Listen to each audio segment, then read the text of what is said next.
So, I was just telling this brother who is running in Georgia that, when you talk about the things you can't, or that aren't, or that's not, that is what you are attracting to yourself. So you came in, I'm going to win in South Carolina. And here's why. I have beaten these people. I've won in these 5 races consecutively. I got 108 years of ancestors in the soil. Talk about that a little bit since we got 3 minutes. Sure. My family's been in business in Bennettsville, South Carolina for 108 years. And, it's sad that so many South Carolinians are struggling because of at least 2 decades of Republican control. They have tried to define us as being anti-business because we are not only pro-business, we're pro-working people as well. And, I just refuse to let them define me. And this is a race we can win. We're on the ground, going into different parts of South Carolina every day. As I said, I'm in Charleston today, camped out for events, and everywhere we go, South Carolinians are super energized and super excited about our campaign because it is different. We know what a losing strategy looks like after 2 decades of Republican leaders or Republican elected officials, can't call them leaders, but we also know that our state, South Carolinians, have to be willing to do something different this year. We had the definition of insanity is doing the same thing and expecting a different result. As I said earlier, I don't know how much of it you've heard. I have won 5 consecutive elections, even when the Republicans have come from my swing districts and tried to, they've spent hundreds of thousands of dollars to keep me out of the seats. We won. In 2020, we won by 24 points against a moderate Republican whose last name was Blott. So he had serious name recognition here in South Carolina, and we outperformed Joe Biden in my Senate district by 18 points in 2020. That's the same year that my opponent in Charleston lost his reelection bid to Congress after just 2 years serving there. So if South Carolinians are willing to do something different this year, this is a race we can and will win. And that excites me. 60 seconds, Mia. Sure. I'm sorry, Senator McLeod. What you're elected June 14th and you make it to the November elections. What are you going to do when you win?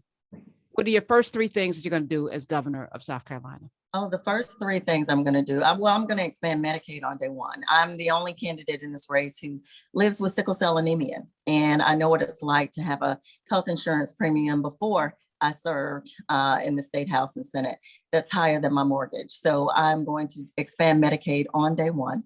I will prioritize the needs and the struggles of everyday working South Carolinians, put working people at the top of the ticket or the top of my list of priorities so that we can create a South Carolina where every working person earns at least $15 an hour. That will be another priority for me. We got activators out there. A lot of you are in South Carolina. You want to sit up properly. We have State Senator Mia McLeod. She is running for governor of South Carolina. The primary is June 14th. There are 11 candidates. This woman must stand out. She's the first Black woman to ever throw her hat in the ring for this seat as governor. She was giving us 3 things she was going to get accomplished when elected in November after she gets through the primary. All right, let's recap. And thank you for sticking around, Senator McLeod. Thank you for having me. So give us the 3. 1 was health. Yes. 1 is I'll expand Medicaid on day one. 2 is I will make the working people of South Carolina a top priority. That has not happened under Republican control, our Republican governor and our Republican controlled legislature. I will make sure I'm the only candidate in this race who believes that the hardworking people of South Carolina deserve a living wage of at least $15 an hour. Currently, our minimum wage is $7.25 an hour. And the third thing that I will do is to continue to address the systemic reforms that I know we need. That includes moving beyond our minimally adequate public education system so that all South Carolinians have a fighting chance. That means improving our infrastructure and making sure that our rural areas have access to broadband so that our students don't have to do their homework and schoolwork in parking lots. This is 2022, not 1922. And, we've just got to do better. We've got to do right by all South Carolinians. I've been working hard to legalize and decriminalize marijuana. I've been working hard to make sure that we have the criminal justice reforms that I know we need. We still live in a state where our colleague and friend was gunned down in 2015, and 7 years later, we still don't have a hate crimes law in South Carolina. So those are just some of the systemic reforms that I know we need.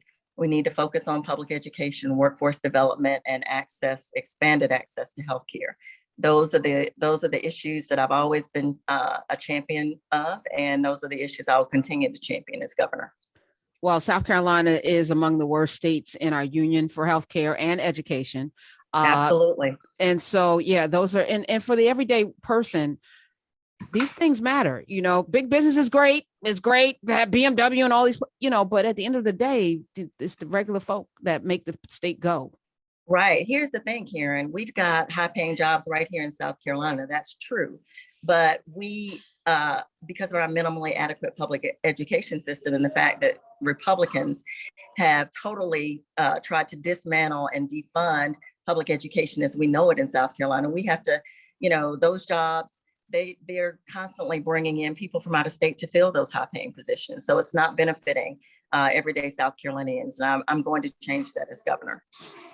State Senator Mia McLeod, she is running for governor of South Carolina. June 14th is the primary. I can't let you go without addressing a couple of things. First of all, the sickle cell, one of the most debilitating diseases that a person can live with, and you have it, not just a trait, you have it. Right. I do. I've lived with sickle cell all my life. I was diagnosed when I came to the University of South Carolina as a freshman. And when I started my own company in 2003, my health insurance premiums every month were higher than my mortgage.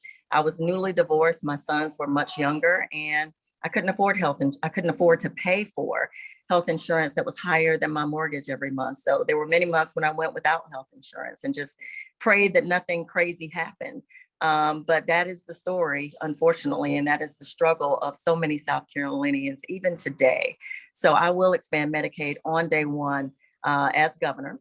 It's something Henry McMaster should have done. It's something Nikki Haley should have done. But certainly we should have had a governor who cared enough to do it during a global pandemic. He has not.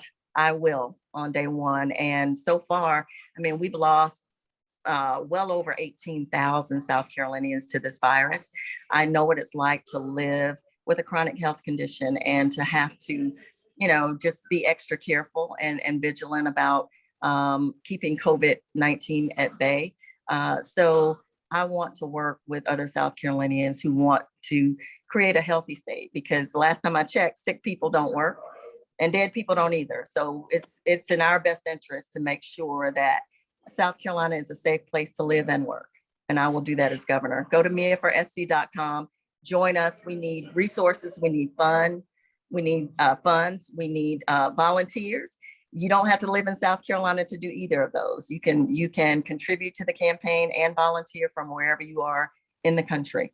So thank you for having us today, and thank you for allowing me to speak to and for everyday South Carolinians. That's why I'm running.